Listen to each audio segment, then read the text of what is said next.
Olá, meus amores, sejam todos muito bem-vindos. Essa é a nossa última aula. Última aula é uma aula de atualização. Então, eu resolvi fazer como se fosse um evento Bye Bye 2022, com os principais julgados do ano de 2022. Só que eu fiz algo diferente, porque eu quis colocar o primeiro informativo, edição especial de 2023. Então a gente vai passear por alguns julgados que vão envolver, na maioria das vezes, os temas que nós estudamos juntos. Então, para a gente ter sempre aquela versão mais atualizada do que está acontecendo nos tribunais superiores, com, né, aqui de forma específica e especial em relação ao STJ, tá? Então a gente vai comentando os julgados, porque alguns julgados podem até ter sido trabalhados em aula, tá? Outros acabaram sendo publicados depois dos nossos encontros, então é importante que você faça a atualização do seu material, tá bom? E a gente não fique aí de fora dessas atualizações, que aí é muito importante pra gente, né? Essa parte de atualização jurisprudencial. Tudo bem? Então pode voltar comigo no nosso material e vamos começar. Como como eu disse para vocês, tá? Eu quero colocar aqui a nossa retrospectiva 2022, mas a gente já começa com a edição especial que foi publicada do informativo do STJ, edição especial 2023. Então, olha que interessante. Informativo, edição especial número 8, tá? Olha o que nós temos. Deixa eu só beber uma aguinha aqui, gente. Muito bem. A divulgação científica não autorizada de imagem de paciente viola direitos de intimidade e a ética médica, gerando responsabilização solidária entre os médicos autores do artigo e também a editora. Então, olha que interessante. É um tema que se volta aí para a parte de direitos da personalidade. Nós temos uma previsão aí básica no Código Civil, temos súmulas falando sobre a questão dos direitos da personalidade, né? E todo um trabalho desenvolvido pela doutrina. Então, lembrando que quando esses direitos da personalidade eles são violados, você acaba, né, cometendo ali um dano moral. E o dano moral é passível de uma compensação pecuniária. É claro que essa parte, entre aspas, esse princípio da reparação integral, principalmente no que diz respeito ao dano moral, né, ele tem aí uma, como é que eu posso dizer? É diferente, a gente viu isso na aula de responsabilidade civil, é diferente a apuração quando a gente quer fixar, por exemplo, uma indenização por danos materiais e quando a gente tem que fixar uma indenização por danos morais. Né? Por quê? Porque há um subjetivismo. Né? Então, há hoje, por exemplo, também técnicas para o arbitramento dos danos morais, né? Técnicas aí sugeridas, métodos, né? A questão do método bifásico, do STJ. Então, olha que interessante. Temos aqui divulgação científica não autorizada de imagem de paciente, direitos de intimidade e ética médica. Violação, responsabilização solidária, tá? Não só dos médicos, autores do artigo, mas também da editora. E é um processo que tramita, né? Tramitou aí em segredo de justiça, certo? Então, ó, a bioética medicinal pauta-se por 4 pilares: veracidade, privacidade, confidencialidade e fidelidade, de modo a preservar não só os direitos inerentes à personalidade, senão também a própria relação de confiança, essencial aos tratamentos. O interesse científico ele não pode se sobrepor aos direitos humanos dos pacientes, devendo ser compatibilizados. Lembrando aqui que era um artigo científico, tá? No caso, trata-se de violação da confidencialidade dos dados médicos, em observância aos ditames do Código de Ética Médica do Conselho Federal de Medicina, bem como do Conselho Nacional de Saúde e da Declaração Universal sobre Bioética e Direitos Humanos, não resta dúvida sobre o modo como se procedem as publicações em geral e as científicas em particular. E do autor, desculpa, a responsabilidade pelo material submetido, sendo descabida a restrição da condenação unicamente à editora. Tais casos não se confundem, por exemplo, com a atividade jornalística, em que a revista é dona do processo editorial e pode intervir com assertividade, não só no fluxo, como no texto, na medida em que os profissionais de imprensa estão funcionalmente submetidos aos ditames da empresa. É certo que os editores eles deveriam ter rejeitado a publicação naqueles termos, com a exibição da face e torso desfigurados da paciente, quiçá concedendo aos médicos a possibilidade de submeter novamente o texto e as imagens. A imposição de medidas mitigadoras da exposição certamente era também responsabilidade dos editores. Contudo, isso não isenta os autores da responsabilidade primária pelo registro, também A captação não foi autorizada, pior de tudo, nem mesmo de forma subsequente à recuperação da vítima e sua submissão à publicação científica. Nesse campo específico, pesquisa e divulgação científica são os autores os responsáveis pelo texto e seus acessórios. Enquadram-se, assim, os médicos autores do artigo no conceito de agente do ato ilícito.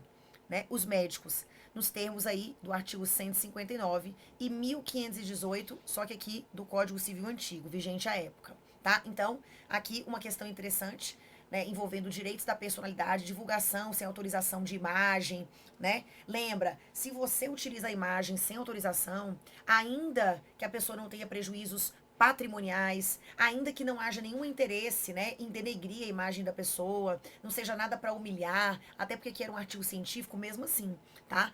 É estabelecida essa questão do direito à proteção à imagem, tá prevista no Código Civil, né? A matéria também é simulada pelo próprio STJ. Então, você utiliza a imagem sem autorização da pessoa, ainda que isso não venha a denegrir, né, a desmoralizar, isso configura um dano moral, né? Então, volta aqui. Que mais? Além desse julgado, nós temos aqui, é cabível a cobrança, esse aqui, gente, eu achei fantástico, tá? É cabível a cobrança de taxa de ocupação de imóvel público, ainda que não haja uma prévia formalização de um ato ou negócio jurídico administrativo. Então, olha que interessante. Fala-se aqui numa taxa de ocupação. Deixa eu só melhorar aqui a minha canetinha. Taxa de ocupação. Gente, nas nossas aulas de posse, a gente viu uma certa discussão a respeito da invasão de áreas públicas, tá? Porque a gente percebeu que a matéria é simulada também, mas é uma matéria controvertida, tá? Que diz o seguinte, que o STJ permitiu ação possessória entre particulares envolvendo área pública, dizendo que ele está discutindo ali apenas o direito possessório, o juízo possessório, apesar da área pertencer, e aí já é um juízo petitório ao poder público. E a gente encontra também uma súmula do STJ dizendo que a pessoa que invade uma área pública, essa pessoa é um mero detentor. Então, se a pessoa investir, construir, colocar ali as seções, tá? Ela não tem direito a ser indenizada, muito menos o direito de reter o bem até ser indenizada, que é o direito de retenção. Então, em relação ao poder público, o invasor é o invasor. Então, ele não tem posse, ele tem detenção.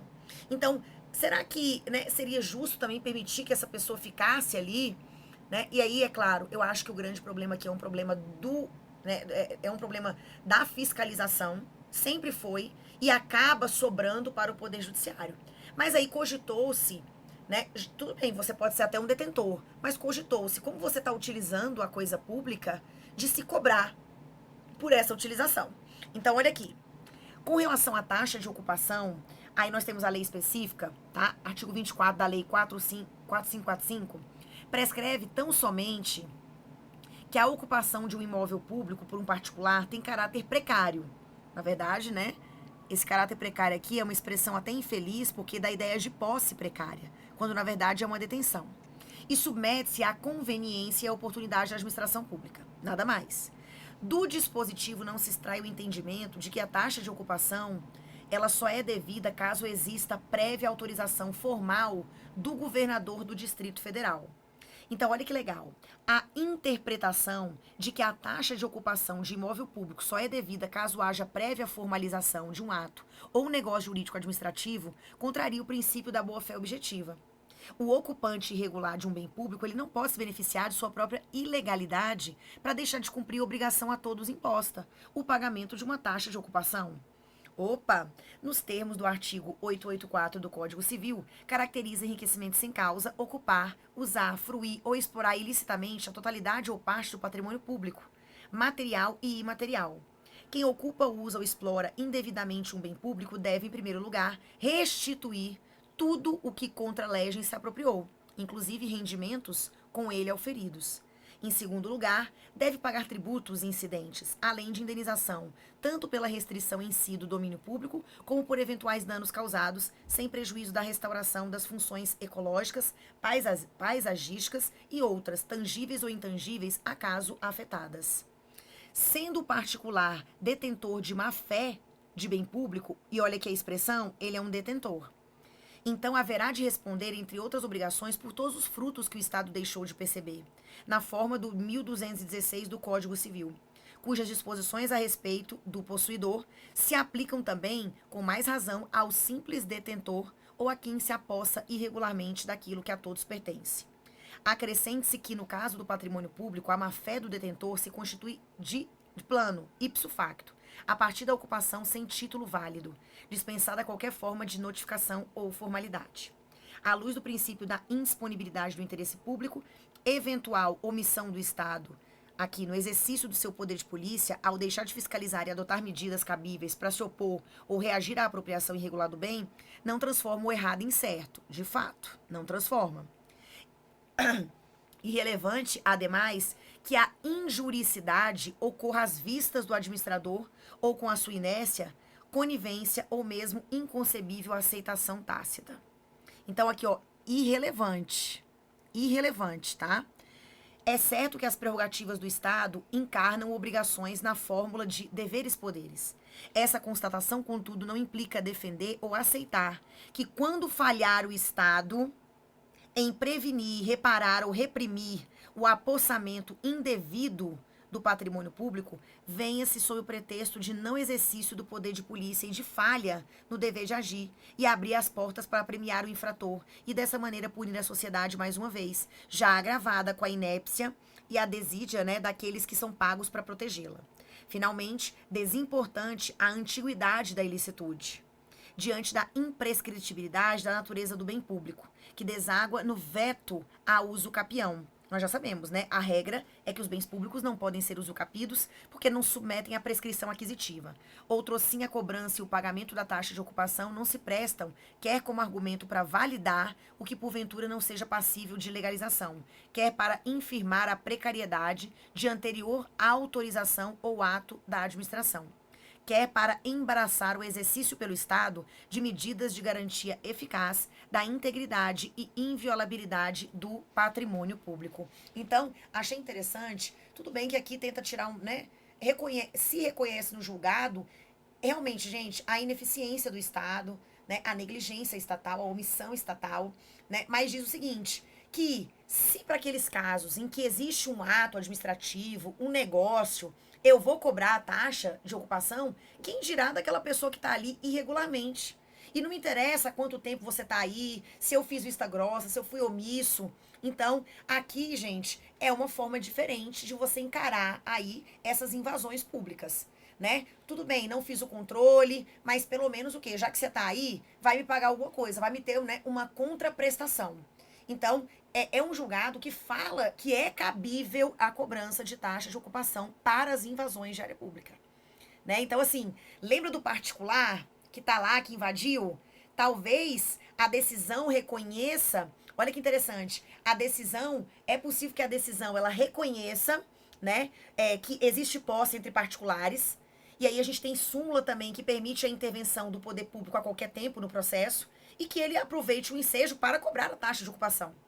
Então, enquanto a gente não resolve a efetiva desocupação dessas áreas, que tal então a gente, pelo menos, né, o Estado ter uma contraprestação disso? Talvez uma forma de minorar os problemas da ausência de fiscalização, né? Então, volta aqui. Eu achei, gente, particularmente, extremamente interessante isso aqui, tá? Porque vocês já sabem, né, o caos que a gente vive na atualidade. Então, esse julgado aqui, ó, quentíssimo, finalzinho de dezembro aí de 2022. O fato, esse eu achei fantástico. Também, né, tudo aqui é 2022. O fato de os possuidores serem proprietários de metade do imóvel usucapiendo não faz incidir a vedação de não possuir outro imóvel urbano, contida no artigo 1240 do Código Civil. Gente, os julgados envolvendo particularmente aqui a usucapião, a gente percebe vários julgados no nosso material de usucapião. A gente juntou muito julgado, muita jurisprudência. E aí a gente percebe, no próprio ano de 2022, que teve realmente uma quantidade significativa de julgados envolvendo o usucapião, estabelecendo uma certa flexibilidade, mitigando, né, às vezes, o rigor dos requisitos. Então, é claro, gente, é uma política aqui pró-usucapião, tá? A favor de usucapião de terras particulares. Então a gente sabe que as modalidades especiais, a uso capião especial urbana, a uso capião especial rural, a uso capião especial por abandono de lar, pró-família, elas são modalidades especiais, que são modalidades voltadas para a qualificação da função social da posse. Então a gente percebe que, como o prazo ele é um prazo mais reduzido, eu vou focar aqui na uso capião urbana para a gente tratar desse julgado, mas eu tenho os requisitos básicos, né? Então eu tenho que ter uma posse ad uso capione, uma posse mansa ou pacífica, contínua ou duradoura, com objetivo, né? Com animus domini, coisa hábil e o prazo. O prazo aqui é um prazo de 5 anos. E aí a área tem que ser uma área urbana. Você tem que demonstrar ali a moradia própria da família, tem que ter a finalidade, né, a função social da posse. A área não pode ultrapassar 250 metros quadrados. E a gente observa que o requisito negativo. Você não pode ser proprietário de nenhum outro imóvel, nem urbano, nem rural. Gente, agora pira. Imagina que esse imóvel, ele é um imóvel que pertence a mais de uma pessoa. É um condomínio. E, né, metade desse bem é meu. Eu poderia usucapir a outra metade? Perceba que eu não tô falando de usucapião para família, tá? Porque lá o imóvel é do casal, tem a questão do abandono de lar. Mas imagina que eu quero usucapir, é um imóvel de até 250 metros quadrados, mas que metade já é minha. E aí eu consigo estar na posse exclusiva, será que eu poderia usucapir, mesmo sendo essa metade minha? E foi o que o STJ entendeu. Que, nesse caso, não teria sentido você não permitir a usucapião, né? A usucapião que a gente chama de usucapião especial urbana, pró-moradia, tá? Pró-mísero, né? Então pode voltar aqui. Raquel, e aí? A usucapião constitucional ou especial urbana apresenta os seguintes requisitos. Área urbana não superior a 250 metros quadrados, posse mansa e pacífica por 5 anos ininterruptos, sem oposição com ânimos domini, imóvel utilizado como moradia do possuidor ou da família, o possuidor não ser proprietário de outro imóvel urbano ou rural.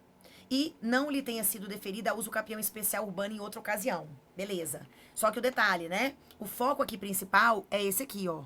O possuidor não ser proprietário de outro imóvel urbano ou rural, né? O proprietário não, desculpa, o possuidor não ser proprietário de outro imóvel urbano ou rural.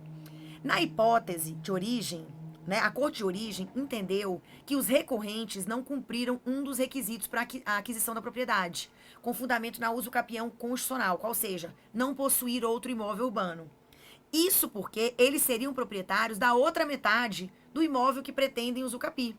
Então, repito, isso porque eles seriam proprietários da outra metade do imóvel que eles pretendem usucapi. Então, aqui, gente, o imóvel, ele tá dentro do parâmetro, tá? Ele tá na área urbana, tá certinho, até 250 metros quadrados, mas metade já pertence aos usucapientes. Raquel, explique isso melhor. Quanto ao ponto, vale esclarecer que os recorrentes, enquanto residiam no imóvel, eles adquiriram 50% de sua propriedade em asta pública no ano de 1984. Enquanto eles residiam lá, eles adquiriram a propriedade no asta pública. Tiveram dificuldade para registrar a carta de arrematação, diante da existência de gravames na matrícula, ainda que prescritos, motivo pelo qual ingressaram com pedido de declaração de propriedade de todo o imóvel. Durante a tramitação do feito, conseguiram registrar a carta de arrematação. Então, percebam, eles tinham arrematado só metade. Só que eles exerciam a posse da área toda. E eles não conseguiram o quê? Eles não fizeram registro da parte deles. Mas esse registro saiu. Então, aqui, ó, cadê? Eles conseguiram registrar a carta de arrematação durante a tramitação do feito, de modo que desapareceu o interesse processual no que diz respeito à metade do imóvel adquirida em leilão. Eles entraram, gente, na verdade, é como se eu falasse assim, ó, eu consegui no leilão a metade do imóvel. Metade eu consegui arrematar, mas eu não consegui fazer o registro. Mas aí, como a gente tá morando aqui desde sempre, e a gente não tá conseguindo fazer o registro, vamos entrar logo com o usucapião de tudo. Só que o quê? No meio do caminho, o registro da metade saiu. Poxa, mas então agora eu sou dono de metade. Mas e aí, isso vai impedir? Gente, eu achei um caso fantástico. Então, olha aqui. A controvérsia, portanto, gira em torno de definir se o fato deles serem proprietários de metade do imóvel usucapiendo corresponde a possuir outro imóvel urbano, faltando-lhes um dos requisitos do artigo 1240. Como enfatiza a doutrina, os constituintes, ao delinearem a usucapião especial urbana, eles tinham como preocupação contemplar as pessoas sem moradia própria. Daí a exigência de não ser proprietário de outro imóvel. Então, é o viés da função social, tá? Agora aqui, gente, definir-se os recorrentes, né, o fato de os recorrentes serem proprietários da metade. Sob essa perspectiva, o fato dos recorrentes serem proprietários da metade ideal do imóvel que pretendem usucapi não parece constituir o impedimento de que trata o artigo, pois não possuem moradia própria, já que eventualmente teriam que remunerar o coproprietário para poder usufruir com exclusividade. Como esse outro pedaço, gente, era de alguém, então, e a gente está usando tudo, o certo era que eles pagassem por usar tudo, né? O proporcional aqui. Então, eles não têm uma moradia própria. Cumpre assinalar, ademais, que é firme a jurisprudência dessa corte no sentido de ser admissível ao uso capião de um bem em condomínio, desde que o condômino exerça a posse do bem com exclusividade. Assim, tendo os recorrentes permanecido no imóvel durante ao menos 30 anos, desde 1984 até 2003, data da propositura da ação, sem contrato de locação regular, eles estavam lá, sem ter pagado aluguéis, tendo realizado benfeitoria, tendo se tornado proprietário da metade do apartamento, adimplido com todas as taxas e tributos, inclusive taxas extraordinárias de condomínio, não há como afastar a hipótese de transmudação da posse, que acabou sendo exercida com ânimos domini. Desse modo, consumado o prazo de uso capião constitucional, estando presentes os demais requisitos, deve-se declarar a propriedade sobre a integralidade do imóvel. Fantástico, né? Então, um julgadozinho aí sobre uso capião. Esse segundo, o terreno cuja unidade habitacional está em fase de construção para fins de residência está protegido pela impenhorabilidade por dívidas, por se considerar antecipadamente, esse é o entendimento, tá? Do STJ, é comum, que é a proteção. Gente, a gente cansou de falar, a gente teve uma aula só para falar sobre o bem de família legal, né? Lembra que a gente estava falando sobre, quando a gente entrou em direito das famílias, tem o tópico que fala sobre o bem de família voluntário, que é diferente, e aí eu aproveitei para falar sobre o bem de família legal, e aí a sua impenhorabilidade, prevista na Lei 8.009 de 90, que é uma lei que passa por constantes alterações por parte aí, o quê, gente? Dos tribunais superiores. E aqui a gente está colocando STJ e STF, né? Houve, inclusive, uma questão aí, nos últimos anos, a respeito do fiador do contrato de locação comercial, residencial, tá? Mas o que a gente está vendo aqui? Se você tem, imagina que a Raquel, ela só tem um imóvel, que é o imóvel onde eu moro, mas ele é financiado. Então, não adianta você querer bloquear esse bem, né?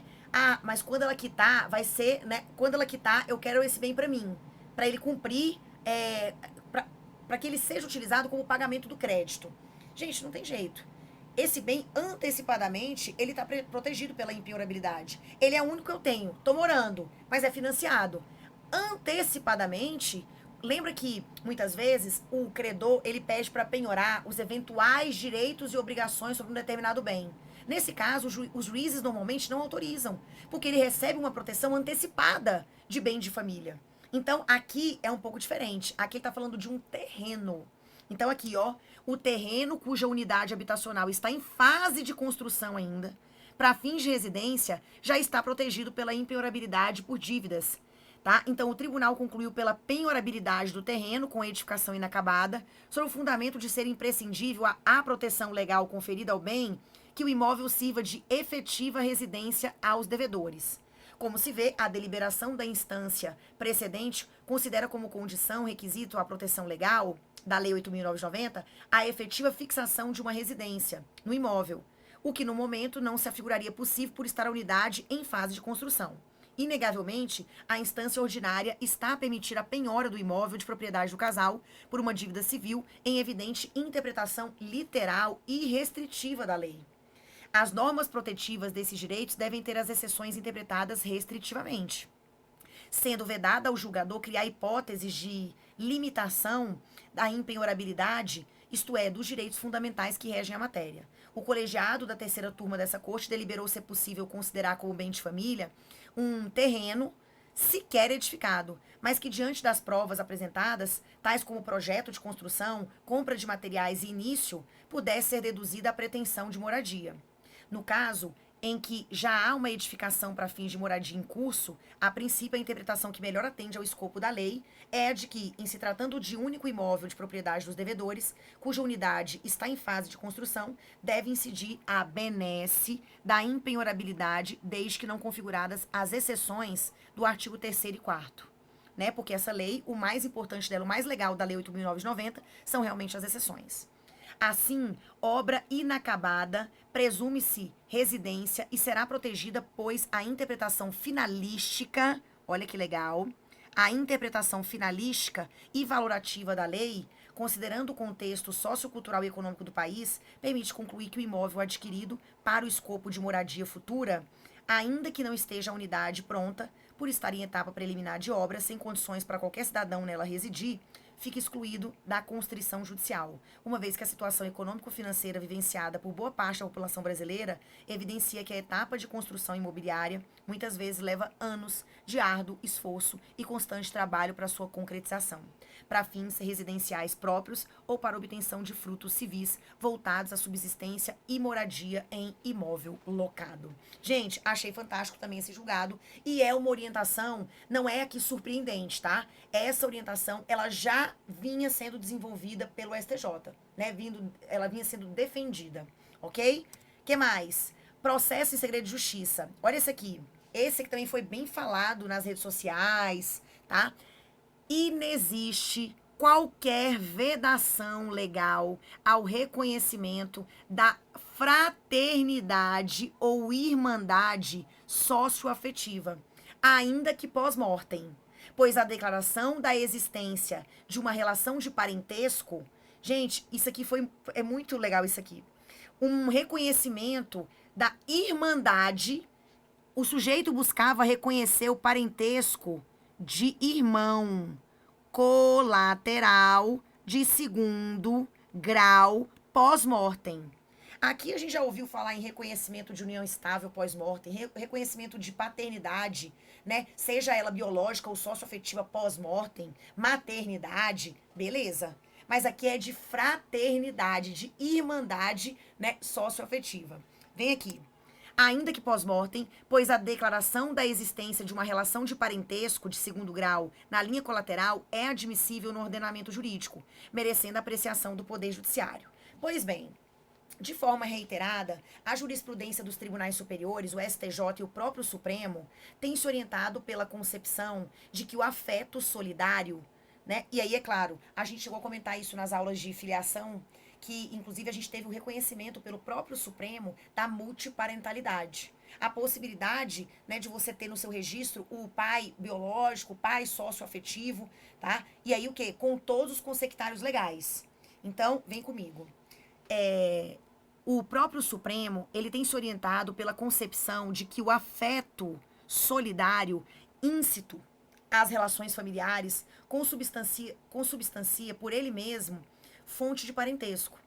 Referida interpretação, ela decorre da margem ampla de integração acima indicada, em virtude do texto normativo com contornos abertos, ao aludir a outras origens, e assim permitir a integração hermenêutica. Tudo aqui a gente percebe que existe um esforço muito grande de interpretação, né? Técnicas de interpretação, sistemática, teleológica, né? Aqui finalística.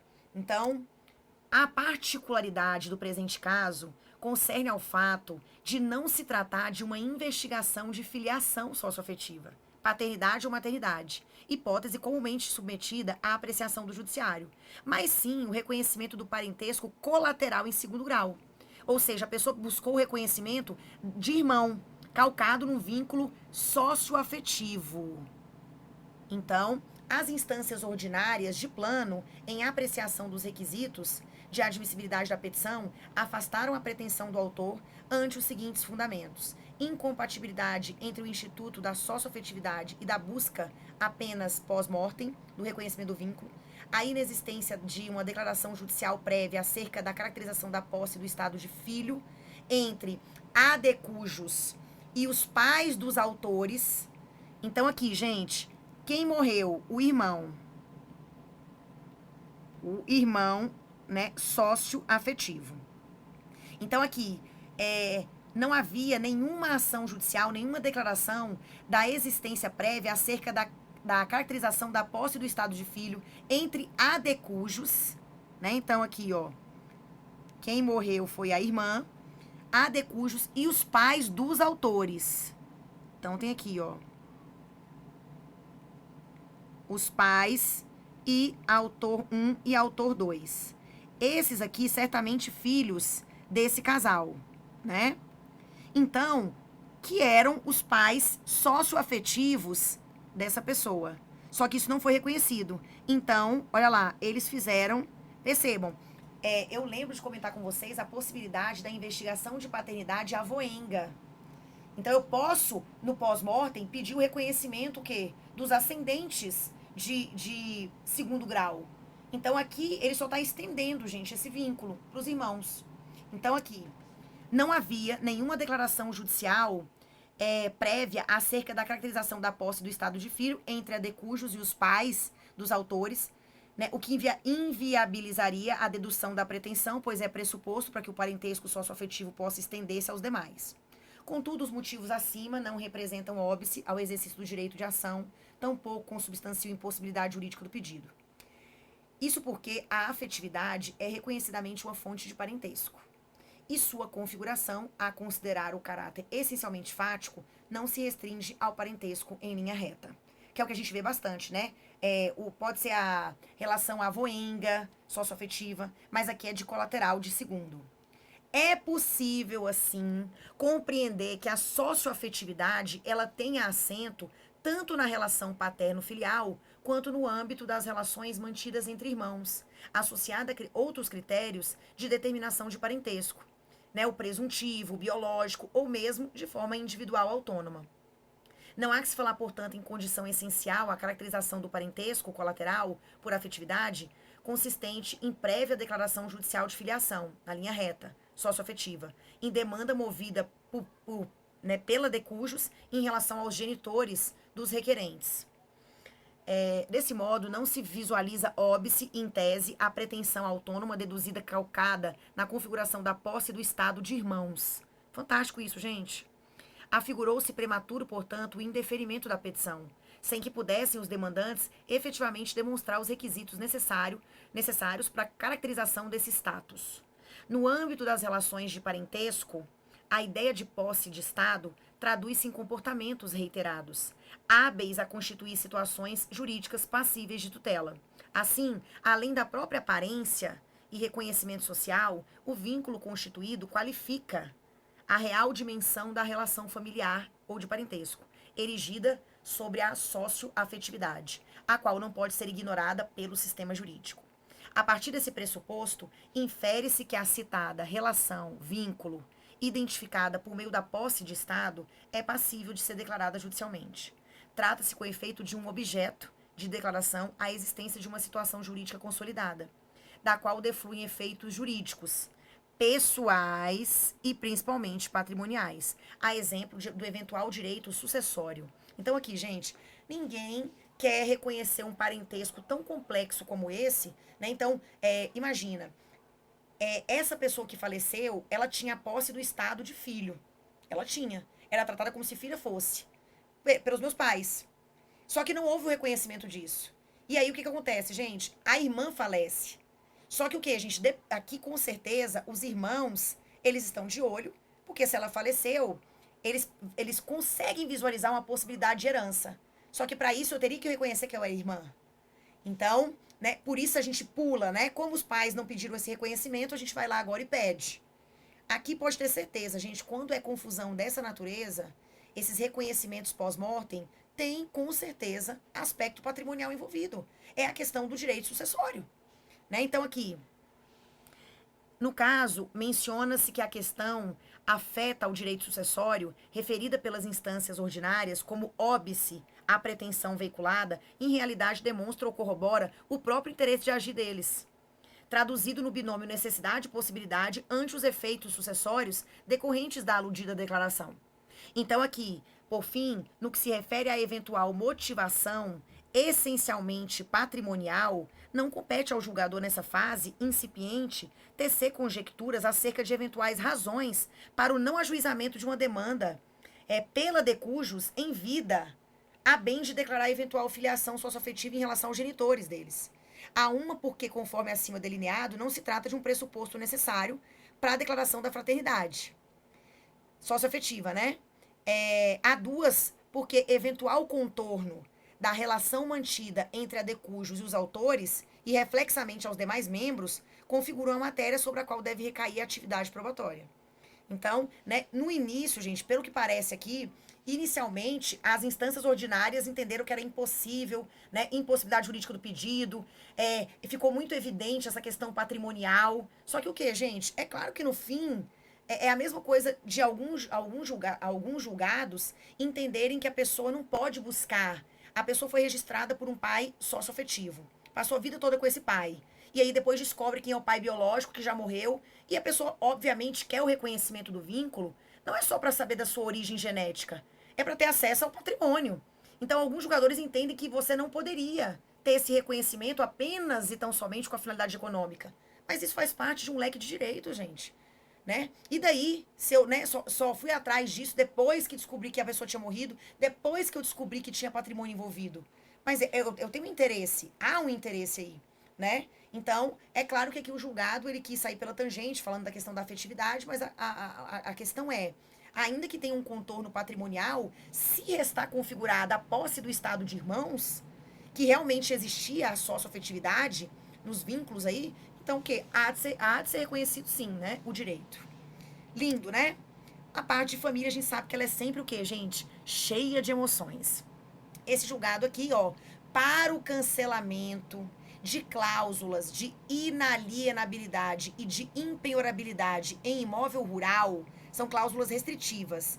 Os dispositivos protetivos do Estatuto da Pessoa Idosa devem ser analisados em conjunto com a exigência de justa causa para a manutenção ou para o levantamento dos gravames. Lembrando que essas causas restritivas de impenhorabilidade, né, inalienabilidade, indisponibilidade, incomunicabilidade, a gente fez um aprofundamento disso, só que a gente fez um aprofundamento, gente, em direito das sucessões, na parte da sucessão testamentária. A gente viu que essas cláusulas, elas são cláusulas, né, inclusive podem atingir a legítima, desde que exista justa causa, né, mas que eu posso, numa sucessão testamentária, a título singular, lá nos legados, eu posso colocar essas cláusulas restritivas, tá? E aí, elas duram por uma geração, não é isso? Só que lembra, não é só a disposição causa mortes que permite essas cláusulas restritivas. Eu também tenho a disposição inter vivos, que seria a doação, né? Então, olha o que ele está querendo dizer aí. Ele está falando sobre cancelamento de cláusulas restritivas, inalienabilidade, impenhorabilidade e incomunicabilidade, envolvendo imóvel rural. Então, olha aqui. Ele começa falando do Estatuto da Pessoa Idosa, né? Ó, assim, a mera manutenção. Primeiro vai falar sobre uma parte principiológica envolvendo a pessoa idosa, né? Que agora o estatuto não é mais estatuto do idoso, é estatuto da pessoa idosa. Então, a mera manutenção de imóvel na propriedade de pessoas idosas, pela denegação de cancelamento de cláusulas de inalienabilidade e impenhorabilidade, não pode ser vista por si mesma, em todos os casos, como uma violação direta desses preceitos, por não se tratar necessariamente de uma afronta ao núcleo normativo do princípio ou caso de subsunção da regra. Olha lá. Cabe, portanto, a ressalva de que, como o levantamento dos gravames é uma medida excepcional, poderá haver casos em que a manutenção das cláusulas seja a solução mais aconselhável, sem que isso represente afronta aos direitos fundamentais da pessoa idosa, devendo a análise ser feita caso a caso. Nesses moldes, a alegação de ofensa aos artigos do Estatuto deve ser analisada em conjunto com a arguição de violação também do 1848. porque nesse caso não se verifica uma violação direta daquelas normas, mas sim uma violação reflexa. No que se refere ao artigo 1848, a síntese dos fatos permite concluir que houve uma doação de um imóvel rural em benefício dos recorrentes, na qual constou, por vontade dos doadores, a cláusula de impenhorabilidade e de inalienabilidade. Com a passagem do tempo, alegam os recorrentes que a administração desse imóvel se tornou muito dispendiosa, em decorrência de suas circunstâncias pessoais. Portanto, por meio da presente ação, em procedimento de jurisdição voluntária, buscam o levantamento dessas cláusulas restritivas. A matéria de direito discutida foi regulada pelo Código Civil de 16, né, e que se encontra também no Código de 2002. Então, nesse contexto, a possibilidade de cancelamento das cláusulas de inalienabilidade e impenhorabilidade instituída pelos doadores depende da observação de critérios, inexistência de risco evidente de diminuição patrimonial dos proprietários ou de seus herdeiros, em especial risco de prodigalidade ou dilapidação, manutenção do patrimônio gravado, que por causa das circunstâncias tenha se tornado origem de um ônus financeiro maior do que os benefícios, existência de real interesse das pessoas cuja própria cláusula, existência de um real interesse das pessoas cuja própria cláusula visa proteger, trazendo-lhes melhor aproveitamento de seu patrimônio e interesse das pessoas e, consequentemente, um mais alto nível de bem-estar, como é de se presumir que os instituidores das cláusulas teriam querido nessas circunstâncias. E também ocorrência de longa passagem de tempo e, por fim, nos casos de doação. E se já também falecidos os doadores, certo? Então, aqui, gente, lembra, é possível, Raquel, principalmente no que diz respeito ao direito sucessório, quando você faz legados com essas cláusulas, a gente já viu que ele dura por uma geração, mas que é possível com a autorização judicial que você faça a subrogação, né, que você transfira essas cláusulas restritivas para outro bem adquirido, ou até mesmo pedir o levantamento quando realmente não haja mais motivação, né, não seja benéfico manter. Então, na verdade, aqui é só o quê, gente? Um julgado que está caminhando no mesmo raciocínio do que foi desenvolvido, embora, né, com um viés mais voltado aí para a parte testamentária. Muito bem. Esse aqui eu já coloquei? Esse aqui eu já li. Olha lá. O adquirente de um imóvel deve pagar as taxas condominiais desde o recebimento das chaves, ou em caso de uma recusa ilegítima, a partir do momento no qual as chaves estavam à sua disposição. Gente, esse tema aqui é importante, tá? Deixa eu ficar aqui, olha pra mim.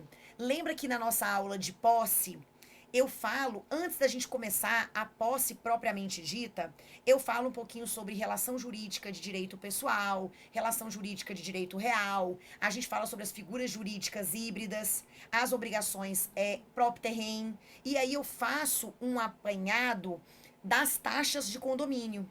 Taxas de condomínio sobre vários aspectos. Um deles são as taxas de condomínio a partir de quando elas são devidas. Quando você adquire o imóvel na planta. E eu disse, olha, segundo a orientação do STJ, é quando há entrega das chaves. Agora, Raquel, e se a pessoa se recusa a receber as chaves? Então, o que, gente? A coisa estava disponível para você. Se eu tenho como comprovar que houve a recusa injustificada de receber as chaves e que a partir daquela data o bem estava disponível, já são devidas, sim. O grande problema hoje é que muitas construtoras, muitos condomínios, eles cobram antes mesmo, né? E aí fica aquele jogo do empurra-empurra, porque a construtora não quer assumir, ela não entregou a chave ainda, né? Mas ela permite que o condomínio cobre antes da pessoa receber as chaves. Aí sim, esses valores devem ser restituídos, porque aí é uma cobrança indevida, tá? Então aqui é um caso particular em que houve a recusa, né? Então aqui, as despesas condominiais, devido à natureza própria terreno, são obrigações provenientes da própria coisa, que recaem sobre o proprietário da unidade imobiliária ou sobre os titulares de um dos aspectos da propriedade, a exemplo da posse, desde que tenha estabelecido uma relação jurídica direta com o condomínio. Por essas razões, a responsabilidade pelo pagamento também pode ser transferida para o adquirente do imóvel em caso de inadimplemento do antigo dono. Beleza. Além disso, nos termos do artigo 1334, os promitentes compradores e os cessionários de direitos relativos às unidades, eles são os compradores e os cessionários. São equiparados aos proprietários. Assim, diante da celebração de um compromisso de compra e venda, o dever de adimplir as cotas pode ser tanto do promissário comprador como do promitente, a depender das circunstâncias. Vimos isso também. No julgamento lá do repetitivo, a segunda sessão estabeleceu que o registro do compromisso de compra e venda... Olha aqui, vou resumir isso aqui. Vocês estão lembrados? Imagina que eu celebro uma promessa de compra e venda com uma pessoa, de um apartamento. Eu tô pagando parcelado para essa pessoa, o apartamento já tá pronto, não é mais imóvel na planta, mas o que acontece, gente? Eu paguei parcelado e ele só vai transferir pro meu nome depois que eu terminar de pagar. Então a gente fez um compromisso de compra e venda, uma promessa. Se eu já estou na posse do bem, e se esse compromisso, ainda que não esteja registrado, se ele foi informado para o condomínio tem que cobrar do comprador, de quem está na posse, e não mais do alienante, embora o nome dele ainda configure do registro imobiliário. Isso a gente já viu, tá? Então volta. Aqui, ó, registra-se que a recusa em receber as chaves constitui, em regra, um comportamento contrário aos princípios contratuais, principalmente à boa-fé objetiva, desde que não esteja respaldado em fundamento legítimo. Então, registra-se que a recusa em receber as chaves é um comportamento violador da boa-fé objetiva, que não, né, desde que não esteja respaldado em fundamento legítimo. Por sua vez, a rejeição em tomar a posse do imóvel sem justificativa adequada faz com que o adquirente das unidades imobiliárias passe a ser responsável pelas taxas de condomínio. Tá? Em tais situações, ok? Então aqui, ó, em tais situações, a resistência em emitir a posse e de receber as chaves configura uma mora da parte adquirente, pois deixou de receber a prestação devida pelo alienante, no caso a construtora. Então, nessa circunstância, tá? O artigo 394 deixa claro que se considera em mora o credor que não quiser receber o pagamento ou a prestação no tempo, lugar e forma que a lei ou a convenção estabelecer. Sendo assim, não há fundamento legal para responsabilizar a construtora pelas taxas, se a sua obrigação de entregar chaves foi devidamente cumprida, ainda que fora do prazo previsto. Dessa forma, o adquirente, que é o promissário comprador, ele deve pagar as taxas desde o recebimento das chaves ou em caso de recusa ilegítima, a partir do momento no qual as chaves estavam à sua disposição. Gente, não é um julgado aqui não tem nada de surreal, tá? Aqui, juntamente com a análise dos princípios, né, da própria função social do contrato, da boa-fé objetiva, nada mais justo, né? O que a gente estuda muito na parte lá introdutória é quando a pessoa não recebe as chaves e mesmo assim está sendo cobrado taxa de condomínio. Nesse caso aqui, a pessoa se recusou injustificadamente a receber. Então, a partir daquele momento, ela tem sim que fazer o pagamento, tá? Das taxas. Pode voltar aqui comigo. Mais uma para conta. Sem registro, um contrato de união estável, repito, sem registro, contrato de união estável com separação total de bens não produz efeitos perante terceiros. Vocês sabem que no caso da união estável, se o casal fica ali silencioso, o regime que eu vou aplicar é o da comunhão parcial de bens. Mas que nada impede que esse casal faça um contrato de convivência ou uma escritura pública declaratória de união estável, tá? Para regulamentar as suas questões patrimoniais. A questão, gente, é que se você faz instrumentos particulares e não tem o registro, né? Até porque, gente, você não tem a mudança do estado civil na união estável. Então, se a gente não publiciza, então eu não tenho como proteger os terceiros de boa fé, né? Eu não tenho como invocar, né, que eles teriam o conhecimento se não existe publicidade nesses documentos. Então, aqui, para a terceira turma, o contrato particular de união estável com separação total de bens, que seria a separação convencional, ela não impede a penhora de patrimônio de um dos conviventes. Então, olha lá, não impede a penhora de patrimônio de um dos conviventes para o pagamento de dívida do outro, pois tem efeito somente entre as partes. De acordo com o colegiado, a união estável não produz efeitos perante terceiros quando não há um registro público. Então, a turma julgadora afirmou esse entendimento por unanimidade ao negar provimento ao recurso especial, em que uma mulher contestou a penhora de móveis e eletrodomésticos, aqui ó, que seriam apenas dela, para o pagamento de uma dívida do seu companheiro. Ela alegou que antes de comprar os bens, havia firmado um contrato de união estável com separação total de bens com ele. Segundo o processo, esse contrato foi celebrado 4 anos antes do deferimento da penhora. Mas o registro público foi realizado somente um mês antes da efetivação da constrição. Né? Contrato particular tem eficácia apenas para questões internas da união. Então, a mulher opôs embargos de terceiro no cumprimento de sentença proposto contra o seu companheiro, mas as instâncias ordinárias consideraram que os efeitos do registro não retroagiriam à data em que houve o reconhecimento de firma no contrato. Contudo, resguardaram o direito da embargante à metade da quantia resultante do leilão dos bens. Para a relatora, o que estava em discussão não era exatamente a irretroatividade dos efeitos do registro da separação de bens pactuada, mas a abrangência dos efeitos produzidos pelo contrato particular e por seu posterior registro. De acordo com a magistrada, o artigo 1725 estabeleceu que a existência de um contrato escrito é o único requisito legal para que haja fixação ou modificação do regime de bens, sempre com efeitos futuros, ok?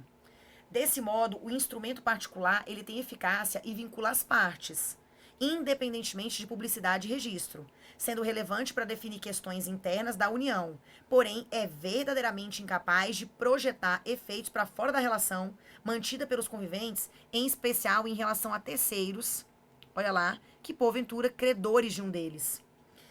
Sobre o caso analisado, a ministra destacou que o requerimento e o deferimento da penhora ocorreram antes do registro do contrato com cláusula de separação, que somente foi feito um mês antes da efetiva penhora, indicando que o registro foi uma tentativa de excluir da constrição que seria realizada, os bens supostamente exclusivos da companheira. Ao manter o acórdão, ela concluiu que o fato da penhora ter sido efetivada só após o registro é irrelevante, pois quando a medida foi deferida, o contrato particular celebrado, né, ele era de ciência exclusiva dos dois, não projetando efeitos externos, ok? Então, interessante, né? Uma questão aqui envolvendo, inclusive, execução, né? A parte de embargo de terceiro. Ótimo. Essa aqui, gente, eu achei bem interessante também. Concessionária de rodovia não tem responsabilidade. Deixa eu só mudar aqui a posição do microfone. Uma concessionária de rodovia, ela não tem responsabilidade civil por um assalto cometido na fila do pedágio, né? Então, assim, gente, falou-se aqui sobre responsabilidade objetiva, né? Independentemente de culpa ou dolo, da concessionária, mas estabeleceu que a concessionária, ela tem o dever de garantir a segurança da rodovia, do asfalto, né? Então, assim, o dever de segurança, ele é limitado, ele não é ilimitado. Então, acabou considerando aqui que esse assalto cometido na fila do pedágio foi, aqui a gente poderia colocar um ato exclusivo de terceiro equiparado à força maior. Então, olha que interessante. A terceira turma do STJ, por unanimidade, reafirmou que a concessionária de rodovia não tem responsabilidade civil diante de crime de roubo, aqui, ó, com o emprego de arma de fogo cometido na fila do pedágio. Segundo o colegiado, o crime deve ser tratado como um fortuito externo, é o fato de terceiro, o qual rompe o nexo de causalidade e, por consequência, afasta a responsabilidade civil objetiva da concessionária que administra a rodovia, nos termos do artigo 14, parágrafo 3º, inciso 2 do CDC. De acordo com o processo, algumas pessoas ajuizaram a ação de indenização, tá? Então, aqui, ó, de acordo com o processo, algumas pessoas ajuizaram a ação de indenização por danos materiais e morais contra uma concessionária e a Fazenda Pública de São Paulo, argumentando que foram vítimas de roubo ocorrido nas dependências de uma praça de pedágio. O juiz de primeiro grau extinguiu o processo em relação à Fazenda Pública por ilegitimidade passiva e julgou improcedente os pedidos em relação à concessionária.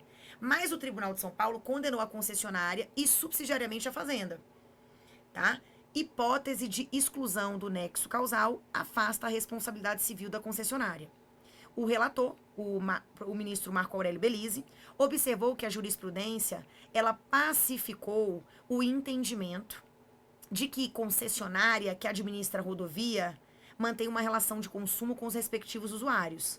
Portanto, sua responsabilidade é objetiva. Aqui a gente não tem dúvida. Fornecedor. No entanto, teoria do risco. No entanto, segundo o magistrado, caso fique comprovada a existência de alguma das hipóteses de exclusão do nexo causal, por exemplo, culpa exclusiva da vítima, fato de terceiro, caso fortuito ou de força maior, a responsabilidade ela será afastada. Então, o Belize destacou que o dever da concessionária de garantir segurança dos usuários diz respeito à própria utilização da rodovia. É uma segurança na rodovia, implicando obrigações como manter sinalização adequada, evitar buracos que possam causar acidentes, mas não se pode exigir que a empresa disponibilize segurança armada para prevenir crimes ao longo da estrada ou nos postos de pedágio. Então, por exemplo, a sinalização, ou até mesmo, gente, o cuidado com animais na pista, né? O que vai também depender, né? Uma melhor iluminação, uma maior sinalização, mas não esse tipo de segurança. Gente, aqui acaba sendo um pouco bem parecido com essa questão de assalto à mão armada dentro dos coletivos, dentro de ônibus, de metrô. Que ele diz, olha, o transportador ele tem um dever de segurança, mas esse dever de segurança, né, a incolumidade física tem uma limitação. Porque senão o Estado acaba também tendo uma responsabilidade absurdamente ampla, que ele com certeza não vai comportar. A gente sabe disso. Então, a causa do evento danoso, roubo com emprego de arma de fogo contra os autores, não apresenta qualquer conexão com a atividade desempenhada pela recorrente, estando fora dos riscos assumidos na concessão da rodovia, que diz respeito apenas à manutenção e à administração da estrada, sobretudo porque a segurança pública não é dever da concessionária, é dever do Estado. Concluiu o ministro ao dar provimento ao recurso da concessionária e afastar a condenação contra ela e a Fazenda Pública. Interessante, né, gente? Então, uma questãozinha aqui, um julgado peculiar a respeito do tema da responsabilidade civil. O que mais? Deixa eu ver aqui. Vamos lá, gente. Modificação do regime de bens. Fundamentação deficiente, blá, blá, blá. Possibilidade de modificação do regime de bens. Cessação da incapacidade de um dos cônjuges. Motivação suficiente. Nós já sabemos que, com o advento do Código Civil de 2002, passou a ser possível modificar o regime de bens. Então, o povo passa pela habilitação, casa, e mesmo depois de casados, a gente pode mudar o regime. Né? Os efeitos são ex nunc, dali para frente. Mas é possível modificar o regime de bens. Inclusive, depois veio o CPC, regulamentou a matéria também, no artigo 734 do CPC. Mas a grande questão aqui, gente, é a seguinte. Raquel, eu também já sei que as pessoas que se casaram na vigência do Código Antigo, que não tinha essa previsão, podem também se beneficiar. Então, pessoas que se casaram sobre a regência do Código Civil de 16 também podem modificar o regime de bens. Ok. Tá? Agora, olha o detalhe importante. Deixa eu beber mais uma aguinha aqui. Olha lá o que nós temos. O propósito do recurso consiste em dizer se o acórdão recorrido estaria sem fundamentação, a cessação da incapacidade civil de um dos cônjuges que impunha a adoção do regime da separação obrigatória de bens, sobre a égide do Código Velho, autoriza em prestígio ao princípio da autonomia privada e na vigência do Código atual a modificação do regime. Então, olha lá, gente. A teor do artigo 1639, parágrafo 2º, para a modificação do regime de bens, basta que ambos os cônjuges deduzam um pedido motivado, cujas razões devem ter sua procedência apurada em juízo, sem prejuízo dos direitos de terceiros, resguardando-se os efeitos do ato jurídico perfeito, do regime originário, expressamente ressalvados pelos artigos. O poder atribuído aos cônjuges de modificar o regime de bens subsiste ainda que o matrimônio tenha sido celebrado na vigência do Código 16. Isso aqui também vocês já sabiam. A melhor interpretação que se pode conferir é aquela segundo a qual não se deve exigir dos cônjuges justificativas, isso aqui já foi falado, o STJ já falou, não se deve exigir dos cônjuges justificativas exageradas ou provas concretas do prejuízo na manutenção do regime de bens originário, sob pena de você se esquadrinhar indevidamente a própria intimidade e a vida privada dos consortes. E aí, onde fica o princípio da intervenção mínima estatal nas relações familiares? Onde fica, Brasil? Então, aqui, em situações como a presente, em que o exame dos autos não revelou aos juízos, em situações como a presente, em que o exame dos autos não revelou aos juízos de primeiro e segundo grau, soberanos na apreciação das provas, qualquer elemento concreto capaz de ensejar o reconhecimento, ainda que de forma indiciária, de eventuais danos a serem suportados por algum deles, há de ser preservada a vontade deles, sob pena de violação da intimidade e vida privada. Ante a previsão do artigo 1639, parágrafo 2º, e a presunção de boa-fé que favorece os autores, desde que resguardado o direito de terceiros, a cessação da incapacidade de um deles, que impunha a adoção do regime de separação obrigatória na época, cessou a incapacidade. Então, eu agora posso mudar o regime, com efeitos ex nunc, em prestígio ao princípio da autonomia privada. Os efeitos da modificação do regime de bens do casamento, eles operam ex nunc, isto é, a partir da decisão que homologa a alteração, ficando regidos os fatos jurídicos anteriores e os efeitos pretéritos pelo regime de bens então vigente, tá? Aqui, gente, só lembrando vocês que existem pessoas que casam no regime da separação obrigatória, né? As pessoas que precisam de autorização judicial para casar, né? Que mais, gente? A Raquel, as pessoas que contraem um casamento com inobservância das causas suspensivas e a pessoa, né, quando tem um dos dois é maior de 70 anos. Beleza. Então você tem ali o regime da separação obrigatória de bens. Só que tem um detalhe importante. Naqueles casos, por exemplo, Raquel, eles casaram com autorização do juiz, né? Houve uma autorização judicial. Na época, tinha menor, tinha gente de 16 anos, não tinha o suprimento do pai, teve que ter autorização do juiz. Só que assim, gente, depois o casal alcança ali a emancipação, a própria maioridade cronológica, nada impede que eles modifiquem o regime. Se eu, na época, me casei na separação obrigatória, porque eu era viúva, tinha filho, não tinha feito ainda o inventário, tá? Lembra que o próprio código diz que se você judicializar e demonstrar que não há prejuízo para ninguém, você pode escolher outro regime. Quem dirá o quê? Posteriormente modificar. Só não abrem brecha para o septuagenário, o que é um absurdo, né? Mas enfim, vamos ver se essa matéria ela realmente é constitucional, né? A exigência aí do regime da separação obrigatória. O Supremo ficou de enfrentar isso, né? Então, o que acontece? Aqui ele só disse, se na época do Código Antigo tinha uma causa, uma incapacidade de um dos cônjuges que justificava o regime da separação obrigatória, por exemplo, e essa causa já não mais existe e eles querem, não há motivos para indeferir, né? Volta lá. É possível aplicar a pena de perdimento da herança aos herdeiros, ainda que estes não tenham sido interpelados pessoalmente, quando comprovado o conhecimento acerca da ocultação de bens da herança e o dolo existente na conduta de sonegação. Aqui já é um julgado, tá, gente? Relacionado aí com o quê, gente? Um julgadozinho top 5 falando sobre a pena de sonegados. Então, olha que interessante.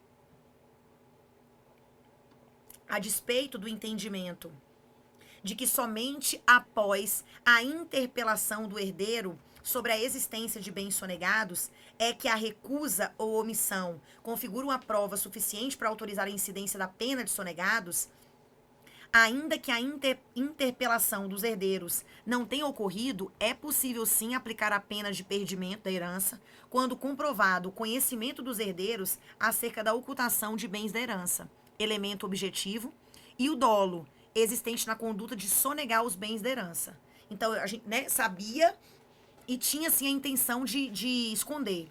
No caso, é inconteste ter havido uma doação inoficiosa do patrimônio amealhado na constância do matrimônio do extinto, em prejuízo do acervo hereditário e em benefício de determinados coherdeiros, sem, contudo, a posterior colação no monte, inventariado, com explícito ânimo de enriquecimento indevido de uns em detrimento de outros.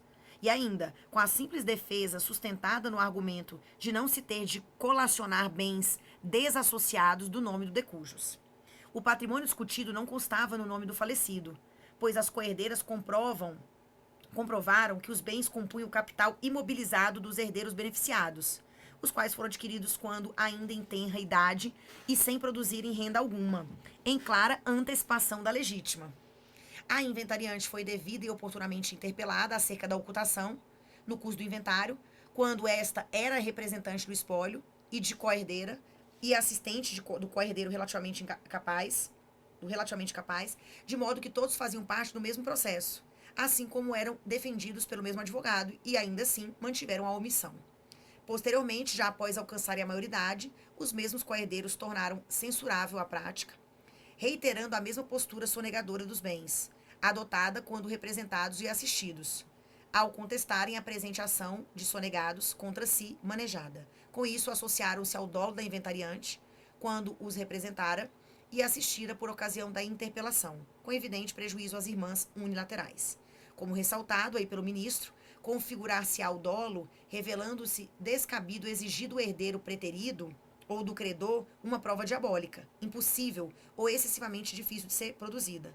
Sobre essa ótica, é inaceitável impor o refazimento de um ato já providenciado há muito tempo, exigindo-se uma nova, pessoal e específica interpelação a aquele herdeiro silente e renitente em cumprir um dever que é só dele, pois incumbe a quem foi beneficiado com o adiantamento da legítima trazer o patrimônio ao monte, né?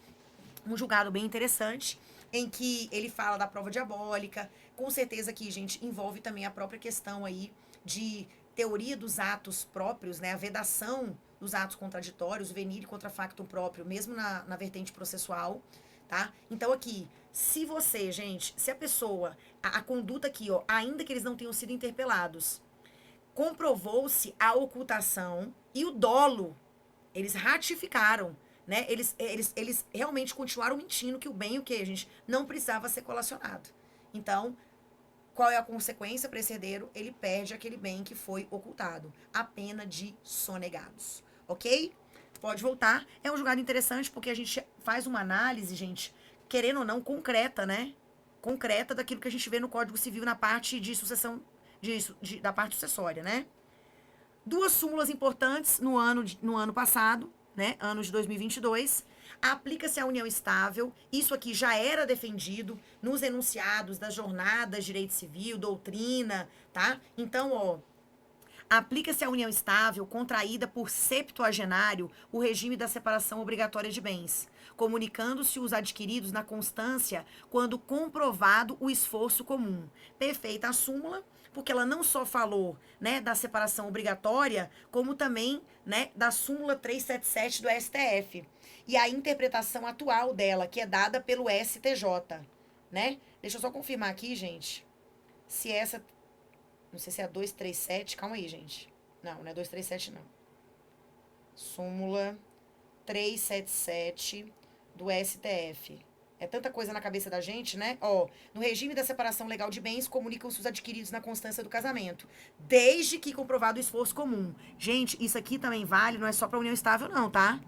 Quando as pessoas se casam no regime da separação obrigatória de bens, e aqui a gente tem o 1641 do Código Civil, beleza? A separação obrigatória. Então, as pessoas que se casam nesse regime e as pessoas que estão em união estável, quando a união estável ela começa a existir a partir do momento em que um dos dois tem 70 anos, então o regime é o da separação, o que, gente? É o da separação obrigatória de bens. E vão se comunicar os bens adquiridos durante o casamento, desde que haja a prova do esforço comum. Isso vale para casamento e união estável, tá? Então, importante. Pode voltar aqui. Outra súmula. Aqui já é a parte de contratos, tá? É válida a cláusula de prorrogação automática de fiança na renovação do contrato principal. Então, a exoneração do fiador depende da notificação prevista no artigo 835. Então, essa renovação, essa prorrogação automática, em caso de renovação, foi considerada como válida. O fiador que não quer mais, ele notifica, tá? Então, tranquilos. Olha aqui que interessante. Aqui um julgado também que não é muito segredo, né? Aqui já é uma posição do Supremo. Nos termos do tema 526 do STF, é incompatível com a Constituição Federal o reconhecimento de direitos previdenciários, pensão por morte, à pessoa que manteve durante longo período e com aparência familiar uma união com outra casada porquanto o concubinato, ele não se equipara para fins de proteção estatal às uniões afetivas resultantes do casamento e da união estável, né? O tema 526 aí do Supremo.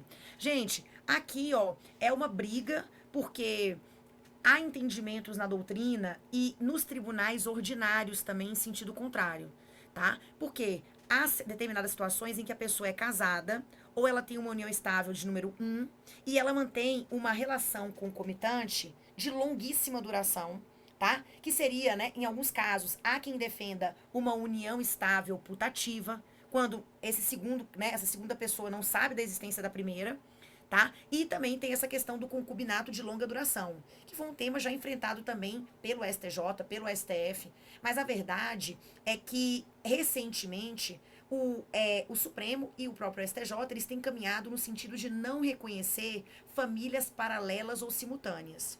Eles entendem que essa segunda união é no máximo uma sociedade de fato, tá? Se você quiser direitos, você vai reconhecer na vara civil, né? Você vai demonstrar aí a sua participação. Então, não reconhece como família. Então, é claro, gente, você vai encontrar julgados mais antigos em que há uma análise casuística.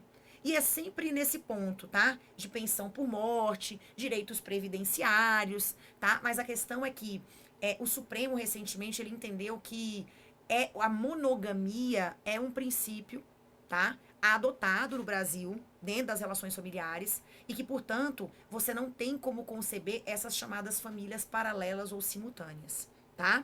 Então, olha lá. No caso, discute-se a possibilidade de se reconhecer o direito a um benefício previdenciário a uma companheira de uma pessoa casada, né? Então, ó, a companheira de pessoa casada, a qual mantinha dois núcleos familiares concomitantemente, ambos caracterizados pela duração, pela notoriedade, dependência afetiva e econômica. No julgamento do RE, que esse ficou famoso, sobre a sistemática da repercussão geral, o Supremo, ele firmou o entendimento de que é incompatível, tá, com a Constituição, o reconhecimento dos direitos previdenciários à pessoa que manteve, né, durante longo período e com aparência familiar a união com outra casada, porquanto o concubinato não se equipara para fins de proteção às uniões afetivas resultantes do casamento e da união estável. Então, na verdade, aqui é um julgado do STJ aplicando o tema que foi definido pelo Supremo, que é o tema 526. Certo? Então, aqui, ó, os nossos tribunais superiores, atualmente, eles não reconhecem. Não, eu acho que esse tema ainda vai dar muito pano para manga, mas até então não reconhecem a chamada família paralela ou simultânea. Eles entendem que essa segunda união é nada mais nada menos do que um concubinato, né? O chamado concubinato impuro. Então, não reconhecem a família paralela ou simultânea. Não reconhecem a família paralela ou simultânea. Beleza? Que mais? Gente, esse tema aqui, né? Se vocês me acompanharam, vocês devem lembrar o tanto que a gente falou disso aqui, né? Confusão, tiro, porrada e bomba. Gente, é a petição de herança. Petício hereditatis. E aí, prescrição, termo inicial, abertura da sucessão, princípio da accionata, aplicação da corrente objetiva. Gente, aqui, ó, eu não me recordo, mas eu mostrei para vocês o tanto de ida e vinda dessa questão do termo inicial, do prazo prescricional para ação de petição de herança, Brasil. Gente, presta atenção. O que ele está querendo dizer aqui? Alguém me ajuda. Raquel, eu lembro que você falou que a petição de herança, ela é uma petição de cunho declaratório e condenatório. Você quer que se reconheça o seu status de herdeiro, né? E você quer a sua fatia do bolo, porque você foi um herdeiro preterido. Então, o prazo, gente, da ação de petição de herança é um prazo de 10 anos, né? Por quê? Porque a matéria é simulada e pela súmula, a súmula diz que a ação de investigação de paternidade, ela não prescreve. Mas a de petição de herança prescreve. Então, prescreve, mas não diz o prazo. Então, eu aplico o prazo geral prescricional de 10 anos. Mas começa a contar os 10 anos do momento que eu fui preterida, que eu tomei ciência? Não. é a contar do momento em que houve a abertura da sucessão, a morte. Só que aí começa aquela discussão, Raquel, mas e aquela pessoa que não tem o nome do pai no registro? Então, primeiro eu vou ter que buscar o reconhecimento da paternidade pós-mortem, para só então depois eu entrar com a petição de herança. E aí, gente, inicialmente, o entendimento do professor Ponte de Miranda era a teoria da accionata subjetiva. O prazo só começaria, né, quando o nome não está no registro, o falecido é o pai, eu sou a filha. O nome do pai não está no registro. O meu prazo de 10 anos da petição de herança, ele só começaria a partir do momento em que transitasse em julgado a sentença da investigação de paternidade pós-mortem. Então, eu poderia entrar 40 anos, 50 anos depois, com a investigação de paternidade pós-mortem, e só depois do trânsito em julgado é que começaria a contar mais 10 anos, certo? Então, durante muito tempo foi assim. E aí, o que acontece, gente? Durante muito tempo foi assim, depois veio, né? Eu sei, gente, que a gente ficou no zigue-zagueou, né? O entendimento que predominava, Raquel, é a contar do trânsito em julgado. Trânsito em julgado da sentença da investigação de paternidade pós-mortem. Depois o STJ falou assim, isso gera muita insegurança jurídica. Então, tem que ser contado a partir da abertura da sucessão. Para quem tem o nome no registro, né? Para quem não tem o nome no registro, vai valer a data da abertura. Depois vem o outro julgado dizendo assim, não, volta tudo, volta. Voltou. Vai ser do trânsito em julgado. E agora, no ano passado, outro julgado dizendo, não, é a partir mesmo, a versão é objetiva. É a partir da abertura da sucessão. Então, né? A gente está nesse impasse, viu, gente? Vem comigo. Quanto ao termo inicial do prazo prescricional para a ação de petição de herança, a terceira turma concluiu no acórdão embargado que o termo inicial para o ajuizamento da ação de petição de herança é a data do trânsito em julgado da ação de investigação de paternidade. Tal orientação, vinculada à teoria da accionata, decorre do fundamento de que, antes do conhecimento da lesão ao direito subjetivo pelo seu titular, não se pode considerar iniciado o cômputo. No entanto, né? Primeiro ele começa, gente. A terceira turma concluiu isso. Que tinha que ser o quê, gente? O viés subjetivo. No entanto, na quarta turma, ficou decidido que o termo inicial do prazo prescricional da pretensão de petição de herança conta-se da abertura da sucessão. Então, assim, ó, a terceira turma fala uma coisa, quarta turma falou outra. O princípio da accionata, tá? Ação não nascida não prescreve. Aplicado nos acórdãos confrontados, encontra-se disciplinado na parte final do 117 e do 189. Segundo tais normas vinculadas ao princípio da accionata, o prazo prescricional correrá a partir do momento em que for possível, em tese, propor a ação, qual seja a data em que é afrontado o direito. Referidas normas não exigem que o titular do direito tenha ciência. Atualmente, admite-se que a regra geral que adota a vertente objetiva na aplicação do princípio da accionata comporta exceções, em decorrência, ora de lei específica, ora de circunstâncias extremamente relevantes, verificadas no caso concreto. Então, aqui, gente, lembra que aqui, ó, no presente caso, efetivamente, inexistem circunstâncias específicas que impliquem afastamento da regra geral, sobretudo diante das demais normas que disciplinam a sucessão. Destaque-se que, pelo princípio da Cesine, a herança transmite-se no momento da abertura da sucessão. Ademais, havendo questionamento de alta indagação acerca da condição de herdeiro, tal matéria será remetida às instâncias ordinárias, reservando-se o respectivo quinhão até a solução do caso. Portanto, aberta a sucessão, o herdeiro, independente do reconhecimento oficial de tal condição, ele pode imediatamente postular os seus direitos hereditários nas vias ordinárias, cabendo-lhe as seguintes opções: propor uma ação de investigação de paternidade acumulada com petição de herança, propor concomitantemente, mas em processo distinto, a ação de investigação de paternidade e a ação de petição. Em tal caso, ambas poderão tramitar simultaneamente. Ou se poderá suspender a petição de herança até o julgamento da investigatória. Propor uma ação de petição de herança, na qual deverão ser discutidas na esfera das causas de pedir a efetiva paternidade do falecido e a violação do direito hereditário. Tal opção, na prática, revela causas de pedir e pedidos semelhantes. Enfim, a defesa do direito hereditário pode ser exercida de imediato, logo após a abertura da sucessão, devendo prevalecer o entendimento firmado nos paradigmas da quarta turma. Então, aqui, ó, quarta, o viés é objetivo. Aqui, ó, análise objetiva, a contar da abertura da sucessão. E a terceira turma é a que fala do trânsito em julgado, a partir, trânsito em julgado a partir, né, o trânsito em julgado da investigação de paternidade pós-mortem, né? Então, lá, enfim, a defesa do direito hereditário pode ser exercida de imediato, logo após a abertura. A ausência de uma prévia propositura de ação de investigação imprescritível e de seu julgamento definitivo não constitui óbice para o ajuizamento da ação de petição de herança e para o início da contagem do prazo. A definição da paternidade e da afronta ao direito, na verdade, apenas interfere na procedência da ação de petição de herança.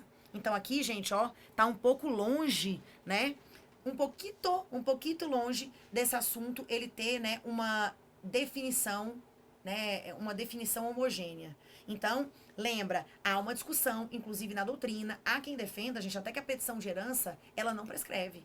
Tem alguns autores que falam que é imprescritível. Só que, na verdade, o entendimento que predomina é, prescreve sim.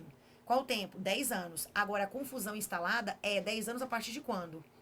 Então, ou é a teoria da accionata no viés objetivo ou no viés subjetivo. Beleza? Olha lá, mais uma questão agora aqui envolvendo família, né? Olha lá, gente. O inadimplemento de alimentos compensatórios destinados à manutenção do padrão de vida do ex-cônjuge em razão da ruptura da sociedade conjugal não justifica a execução pelo rito da prisão, dada a natureza indenizatória desses alimentos, que é uma natureza não propriamente alimentar. Então, aqui é interessante, né? Esses alimentos compensatórios aqui, que é para manutenção do padrão de vida, cada vez mais a gente tem observado que a utilização do rito da prisão tem sido, esse rito ele tem sido deixado para o inadimplemento, gente, envolvendo aí a relação paterno-filial mesmo, entre pais e filhos, tá? Inclusive, já vi algo do tipo em relação à prisão envolvendo os avós, que também tem sido o quê, gente? Flexibilizada. E aí, com maior razão, essa situação aqui, né? Normalmente, gente, alimentos entre cônjuges e companheiros tem sido mais flexível. Mas aí percebam, aqui é por causa da natureza dos alimentos. Porque ele não tem uma natureza de subsistência, e sim uma natureza indenizatória. Então, em tese, isso não justificaria a via mais enérgica da prisão civil. Então, interessante, né? Embora, com certeza, vocês vão encontrar aí alguns autores que não concordam, né? Que entendem que alimentos, né, no seu sentido aí, com exceção dos alimentos indenizativos ou ressarcitórios da responsabilidade civil, né? Mas que os outros alimentos deveriam justificar aí, sim. Então, ó, no caso, o paciente, ele foi condenado ao pagamento de alimentos à sua ex-companheira no valor de 5 salários mínimos.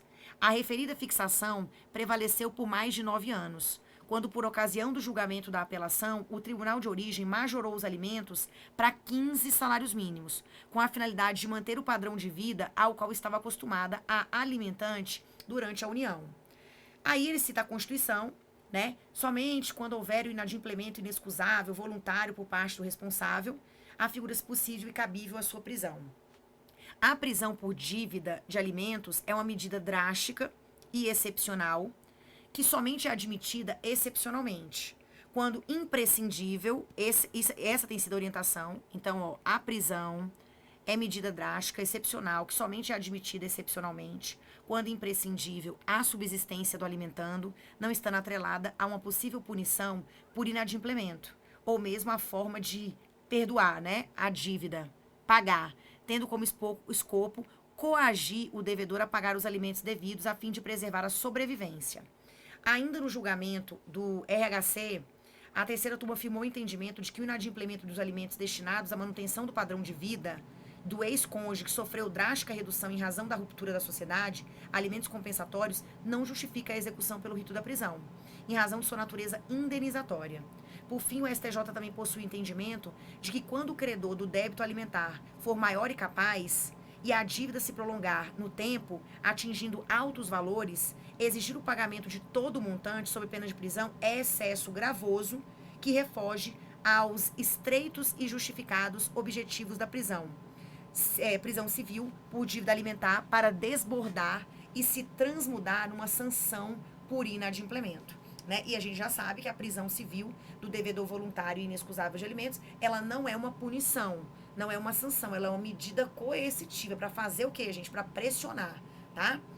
Detalhe, vocês perceberam que ele até citou aqui, quando se trata de alimentos para pessoas maiores, capazes, então mesmo naquelas relações pais e filhos, que é fundada no parentesco e não no poder familiar, a gente percebe que quando há um inadimplemento, realmente a medida da prisão, ela se mostra uma medida excepcional, tá? O rito, né? A execução pelo rito da prisão. Muito bem, o que mais? Aqui, ainda falando sobre essa parte aí dos alimentos, né? A prerrogativa de ser. Isso aqui, gente, esse julgado, ele foi muito mencionado, tá? Na mídia. Por quê, gente? Ah, Raquel, se eu tô devendo alimentos e eu sou advogado, então eu tenho que ser recolhido aí né, numa sala específica. Eu não posso ficar preso junto, né, junto com os outros. Tudo bem que os presos de pensão, eles já não são misturados com os presos do quê, gente? Do crime, tá? Não há essa mistura. Então, pelo menos não deveria, né? Mas e aí, gente? Quando a gente fala que, né, o advogado tem uma prerrogativa de que até o trânsito em julgado, gente, percebam, não confundir as esferas, né? Não confundir a esfera criminal com a esfera civil. Então, achei muito legal isso. A prerrogativa de ser recolhido em sala de estado maior não pode incidir na prisão civil do advogado devedor de alimentos, desde que, né, lhe seja garantido um local apropriado, separado de presos comuns, tá? Então, não confundir. Aí, deixa eu só ver aqui se eu coloquei mais alguma coisa. Não vou fazer toda essa leitura aqui não, mas ele fala basicamente que, ó, cadê? A autorização da prisão civil do devedor de alimentos é endereçada a assegurar o mínimo existencial do credor, a admitir o seu cumprimento em sala de estado maior ou de forma domiciliar, em nome da prerrogativa do profissional advogado, redundaria no limite em solapar todo o arcabouço erigido para preservar a dignidade humana do credor de alimentos. A prerrogativa estipulada no artigo 7º, 5º do Estatuto da OAB é voltada eminentemente em relação à prisão penal, mais precisamente às prisões cautelares determinadas antes do trânsito em julgado da sentença penal condenatória. Brasil, tá? Se você é advogado e deve alimentos, trate de pagar, porque você vai ser preso igualzinho os demais devedores de alimentos. Tá? Portanto, a aplicação dos regramentos da execução penal como forma de abrandar a prisão civil acaba por desvirtuar a técnica executiva e enfraquecer a política pública estatal, afetando a sua coercibilidade, justamente o móvel que induz a conduta do devedor alimentar. Certo? Gente, o que mais? Ah, essa aqui, viu, gente? Perfeita. Falando sobre direito real de habitação. Gente, esse direito real de habitação, vocês perceberam no nosso material de aula como é riquíssimo. Direito real de habitação, gente, tem um monte de exceção. O direito real de habitação que dá treta não é o direito real de habitação que eu fixo inter vivos para assegurar a habitação de alguém. Não é. O que dá problema é o direito real de habitação pós-mortem. Lembra, independente de eu ser herdeira, meeira, de eu ter outros bens no meu nome, eu, né, se o meu falecido marido ou companheiro, né, ele morreu, eu tenho direito real de habitação em relação ao imóvel do casal, onde a gente morava, né, onde a gente construiu a nossa família, a nossa história, tá? Então, desde que ele seja o único dessa natureza, né, a inventariar. E a gente viu o quanto de treta que dá. Principalmente, gente, quando, né, você tem ali a viúva que tá no imóvel, mas ela tem, né, filhos com o falecido, mas tem filhos de uma outra relação. Eu mostrei pra vocês alguns julgados, algumas divergências, só que eu quero que vocês se lembrem do seguinte. Se antes do cara falecer, o imóvel era metade dele e metade de outra pessoa, um condômino, um irmão, né, quem seja, era um condomínio. E aí o que, gente? Era um imóvel do falecido e do irmão, por exemplo. Só que o irmão deixava ele morar com a mulher. Então, se, né, um dos irmãos que era casado morre, essa mulher não pode exigir, ela não pode levantar a bandeira do direito real de habitação em face do outro condômino. Então, é uma das exceções. Olha, agora sim, gente, se o bem era realmente do falecido, tá? E ele tinha filhos de uma outra relação, infelizmente, os filhos vão ter que esperar, ela vai exercer o direito real de habitação, que é vitalício, tá? Não vão poder cobrar aluguel, essa que é a verdade, tá? Lembra que eu falei pra vocês, da minha humilde opinião, é um direito que ele merece aí uma visita, né, uma interpretação, gente, mais consentânea com a questão, com os princípios. Porque é um direito que foi criado numa época para proteger o cônjuge, que não era, né, não era herdeiro necessário, né? Ele estava numa situação que ele não tinha concorrência sucessória, e hoje o perfil do cônjuge, do companheiro, é um perfil extremamente protetivo. Então, esse direito, ele tem que ser analisado de uma maneira mais flexível. Senão, você acaba gerando verdadeiras injustiças e restrições ao direito de propriedade, né? Então, volta comigo aqui. Direito real de habitação, cônjuge sobrevivente, cônjuge supérstite, inoponibilidade, copropriedade. Gente, o bem já era de outra pessoa. Raquel, de quem? Então, aqui, ó, deixa eu beber uma aguinha aqui que eu tô cansada, gente. Raquel, me explica. Olha aqui. Esse bem, tá aqui o bem, ó, esse bem não era só do falecido. Metade era do de cujus. Vamos colocar o falecido. Metade do sujeito que faleceu. E a outra metade era da filha exclusiva do de cujus. O condomínio era com uma filha. Raquel, não interessa. Nesse caso, a viúva não pode impor o direito. Então, ó, direito real de habitação, cônjuge supérstite, inoponibilidade, copropriedade pré-existente da filha exclusiva do de cujus. Então, para você, viúva, ficar nesse imóvel, você vai ter que pagar o aluguel correspondente. Eu tenho que permitir e posso cobrar os aluguéis, tá? Olha que interessante. A controvérsia aqui é perquirir se a parte faz jus ao recebimento de aluguel referente à sua fração ideal obtida em decorrência da anterior sucessão de sua genitora, em razão do uso exclusivo do bem pela cônjuge sobrevivente, segunda esposa do seu genitor, baseado em suposto direito real de habitação. Inicialmente, frise-se que a situação em análise ela revela uma peculiaridade que o distingue das hipóteses em que se discute de forma usual o direito real de habitação do cônjuge sobrevivente. Sobre essa perspectiva, a segunda sessão do STJ, ao apreciar um caso parecido, teve a oportunidade de firmar entendimento no sentido de que a copropriedade anterior à abertura da sucessão impede o reconhecimento do direito real de habitação, visto que de titularidade comum a terceiros estranhos à relação sucessória que ampararia o pretendido direito. Da mesma forma, segundo a doutrina, o direito de habitação, ele só existe sobre o bem que pertence em sua integralidade ao de cujus. A existência de coproprietários impede o uso pelo sobrevivente. No caso, além da pré-existente copropriedade, o direito da parte sobre fração ideal do imóvel não foi adquirido em decorrência do falecimento do pai.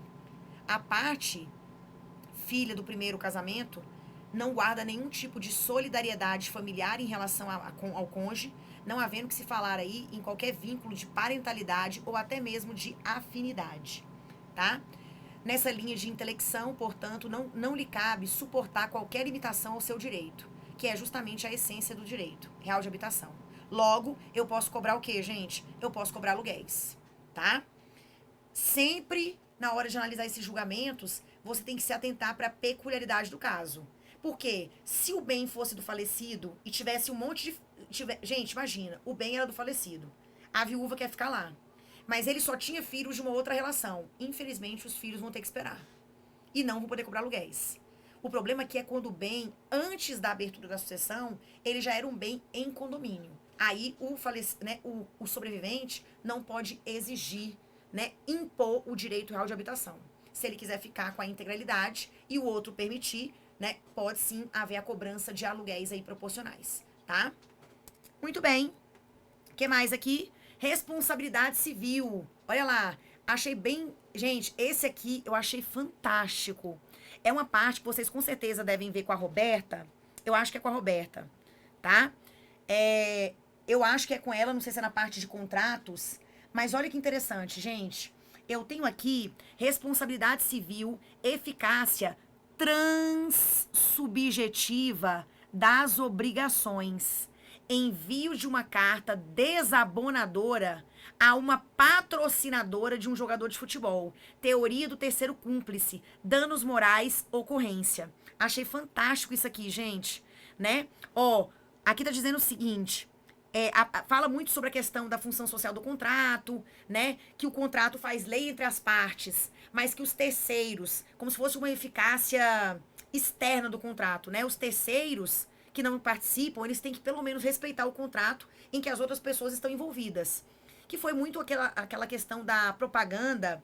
Com certeza, eu acho que a Roberta fala isso nos princípios, na parte de boa-fé objetiva, na introdução do civil, ou vocês acabam vendo isso com o Daniel, em contratos, tá? Mas eu acho que é da parte da Roberta, que é essa teoria do terceiro cúmplice. Mas assim, o caso do Zeca Pagodinho, que fazia comercial de uma cerveja, e veio a empresa, né? Uma outra empresa atravessou o contrato, e aí ela acabou sendo corresponsável também, né? Na teoria, dentro dessa teoria do terceiro cúmplice. Então, nesse caso aqui, ó, deixa eu ver aqui. Não vou ler tudo, tá? Ó. Cadê? Atualmente, difunde-se a ideia de que os contratos são protegidos por deveres de confiança, os quais se estendem a terceiros em razão da cláusula de boa-fé objetiva. Pois, da mesma forma que um terceiro está protegido de contratos que possam vir a lhe prejudicar, os contratantes também estão protegidos de uma conduta do terceiro que possa prejudicar o vínculo. Nada mais justo, né? Então, aqui, portanto, um terceiro ofendido e que estava exposto aos riscos de danos pessoais e patrimoniais em decorrência da execução do contrato, teria direito a uma indenização, não por ter violado algum dever de prestação oriunda da relação, mas por ter suportado uma ofensa.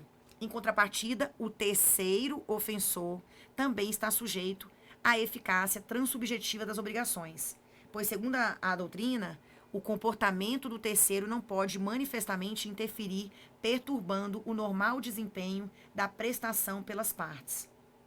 Nesse último sentido, o terceiro não pode se associar a uma das partes para descumprir com a obrigação. Nesse caso, seria um terceiro cúmplice no inadimplemento daquela prestação. Tá? O caso específico aqui, gente, foi enviada uma carta desabonadora para a patrocinadora de um jogador de futebol, para que ele perdesse, né, o patrocínio. Embora ele não tenha perdido e, portanto, não teve prejuízo material, mesmo assim, ele teve direito aos danos morais, tá? Em respeito a essa teoria aí do terceiro cúmplice, né? Então, foi bem interessante. Aqui, ó. Ele coloca aqui... Por conseguinte, não configura ato ilícito a notícia de fatos verossímeis mediante opiniões severas ou irônicas. Não é ato ilícito, né? Ou irônicas, sobretudo quando se tratar de figuras públicas, o que, todavia, não justifica o ataque pessoal à vítima. Não se descura também de que o vínculo contratual entre atleta e patrocinadora não se rompeu após a emissão da tal da carta, o que, contudo, não afasta a pretensão indenizatória do autor. Pois, caso o contrato viesse a ser rescindido, a indenização abrangeria não apenas aquela decorrente dos danos morais, mas também o quê? O patrimonial. Tanto é que o pleito do autor se limita à indenização por danos morais em razão da atuação difamatória de um terceiro, com o objetivo de estimular uma das partes a não cumprir os seus deveres, imiscuindo-se na relação contratual, extrapolando os limites da licitude. Do mesmo modo, é desinfluente o teor da carta remetida pela patrocinadora ao atleta em virtude do recebimento da outra. Pois, repita-se, o que interessa é a ofensa à personalidade e à honra do jogador, perpetrada na primeira, mediante a emissão de um juízo de valor negativo sobre a sua conduta, ainda que não tenha havido rescisão do contrato, ou algum prejuízo material. Por fim, importante lembrar que o artigo 187, que é o do abuso de direito, ele reconhece como ilícito e, consequentemente, gerador do dever de indenizar o exercício abusivo de um direito. Isso é, mesmo que se considerasse que a conduta foi um ato de liberdade de expressão, foi exercido o direito de forma abusiva, interferindo indevidamente em uma relação jurídica da qual não fazia parte. Assim, não obstante o alto grau de subjetivismo que envolve a matéria, a indenização deve ser um desestímulo a futuras condutas ilícitas, sem, contudo, gerar o enriquecimento sem causa da vítima e, de outro lado, a ruína econômica do ofensor, devendo ser pautada aí nos princípios da proporcionalidade e da razoabilidade, certo? Então, gente, mais uma questão aqui muito, muito interessante, envolvendo temas bem da doutrina, né? Que tem normalmente exemplos bem marcantes, como esse do Zeca Pagodinho, né? A teoria do terceiro cúmplice, tá? Vamos colocar só mais um aqui agora, pode ser? Então aqui, gente, teve um julgado aqui, gente, bem interessante. Beleza. Vocês vão ver vários julgados aqui, a gente não vai ter tempo de tratar todos, tá? Mas eu quero falar... Tem um aqui que me chamou muita atenção. Deixa eu colocar aqui, gente. Eu vou mandar o material completo, tá? Aqui, ó, pode voltar aqui. Reconhecida a responsabilidade estatal por acidente com evento morte em rodovia e a conclusão é devida a indenização por danos materiais aos filhos menores e ao cônjuge do decujus. Aquela questão, inclusive, aí dos alimentos, né? Alimentos indenizativos, alimentos ressarcitórios, tá? Aqui, no caso, foi o DER, né? O Departamento de Estradas e Rodagens de Sergipe. Então, é possível concluir pela existência, no caso, restou incontroverso que o acidente com evento morte ocorreu em rodovia estadual, mediante a queda de um caminhão em um buraco de 15 metros de profundidade, decorrente da ausência de manutenção e fiscalização do Estado, não havendo quaisquer indícios de culpa exclusiva da vítima. Então, nesse passo, é possível concluir pela existência de uma omissão culposa por parte do ente público, consubstanciada na inobservância ao dever de fiscalização e sinalização, bem como pelo nexo causal entre a referida conduta e o evento, que resultou na morte do pai e marido dos recorrentes, causando evidentemente prejuízos materiais e morais, os quais devem ser indenizados. E aí, é uma posição aqui muito do STJ, né? A questão de, em caso de omissão do Estado, a responsabilidade é subjetiva, que não é muito a pegada do Supremo, né? Com efeito, presentes os elementos necessários para a responsabilização do Estado pelo evento morte, a jurisprudência reconhece devida a indenização por danos materiais, visto que a dependência econômica do cônjuge e filho é presumida, dispensando a demonstração por qualquer outro meio de prova. Depois, o médico é civilmente responsável por falha no dever de informação acerca dos riscos de morte em cirurgia. Essa questão aqui é o dever de informação, gente, a importância do princípio da boa-fé objetiva, dos subprincípios, tá? Dos deveres anexos, eles estão com força total no ordenamento jurídico brasileiro. Uma última, gente, eu vou deixar aqui para vocês o material que eu achei muito interessante, tá? Não é nem a minha parte do conteúdo, mas eu achei sensacional. Fundo de investimento pode sofrer os efeitos da aplicação do Instituto da Desconsideração da Personalidade Jurídica, mesmo sendo um ente despersonalizado. Então, ele pode sofrer os efeitos, né, semelhantes ao da desconsideração da personalidade jurídica. Fantástico isso aqui, gente, né? Então, aqui vocês vão dar uma lidinha depois. Promovido o leilão do bem pelo credor hipotecário, a permanência do mutuário no imóvel caracteriza posse de má-fé, tá? O imóvel dado em caução em contrato de locação comercial que pertence a uma determinada sociedade empresária e é utilizado como moradia por um dos sócios, mais uma vez falando sobre a impenhorabilidade do bem de família. Gente, isso aqui eu até trabalhei com vocês, eu trabalhei com vocês na aula de impenhorabilidade do bem de família legal. Pelo amor de Deus, não confunda a fiança com caução. Então, esse julgado vem apenas reiterar isso. Tá? Uma coisa é eu ser fiadora do contrato de locação. Se eu ofereço caução, é claro que eu tô protegida pela impenhorabilidade. São institutos diferentes, tá? Deixa eu ver aqui, gente. Aqui tem a orientação do Supremo, hospital. Tem algumas aqui interessantes, gente, de responsabilidade civil. E tem essa aqui, pode voltar. Dissolvida a sociedade conjugal, o bem imóvel comum do casal rege-se pelas regras relativas ao condomínio, ainda que não realizada a partilha de bens, possuindo legitimidade para usucapi em nome próprio o condômino que exerça a posse por si mesmo, sem nenhuma oposição dos demais. Né? Então, dissolução do matrimônio sem a realização de partilha. Bens que se regem pelo Instituto do Condomínio. Então, a gente fez a dissolução e não fez a partilha. E aí o que, gente? Não dividiu o bem e um ficou. Posse indireta e exclusiva da ex-esposa sobre a fração ideal pertencente ao casal. Percebimento de aluguéis com exclusividade. Ausência de oposição do ex-cônjuge e de reivindicação de qualquer dos frutos que lhe eram devidos, lapso temporal transcorrido suficiente a uso capião extraordinária. Não é por abandono de lar, ok? A gente divorcia, mas a gente não fez a partilha, porque você pode divorciar e fazer a partilha depois. Ninguém fala nada, um vai ficando, né, na posse exclusiva. E o que, gente? Completou aqui os 15 anos. Então eu posso fazer sim a usucapião desse bem, tá? Não tem nada a ver com a usucapião por família por abandono de lar, ok? Volta aqui. Era isso. Eu tenho mais alguma coisinha ou outra aqui. Vocês vão dar uma lida. Eu espero que tenha servido para uma boa atualização, né? Vocês consigam colocar essas informações aí nas outras aulas, né? Porque são julgados que apareceram depois das gravações e a gente não pode, né, em nenhum momento aí ficar o quê, gente? Ficar desatualizado. Meus amores, né? Desculpa porque a gente teve uma demora aí na gravação, né? A gente começou outros projetos aí, eu acabei me enrolando, mas espero que tenha sido produtivo para vocês essa experiência da gente junto em direito civil. Foi muito bom para mim, tá? Então assim, gente, desejo a vocês muita prosperidade, luz nos estudos, resiliência, paciência, tá? A hora chega, vamos continuar plantando, vamos continuar semeando pra gente ter realmente o que colher, para que a gente possa chegar na primavera. Então a gente vai ter que passar pelo sacrifício, a gente vai ter que passar pelo deserto, mas o que, gente? A hora boa, a hora da vitória, ela chega. Tá? Ela chega, mas a gente tem que ter, acima de tudo, fé. E a gente tem que fazer o nosso, né? Na verdade, gente, se preocupar, não é uma questão de preocupação, de angústia.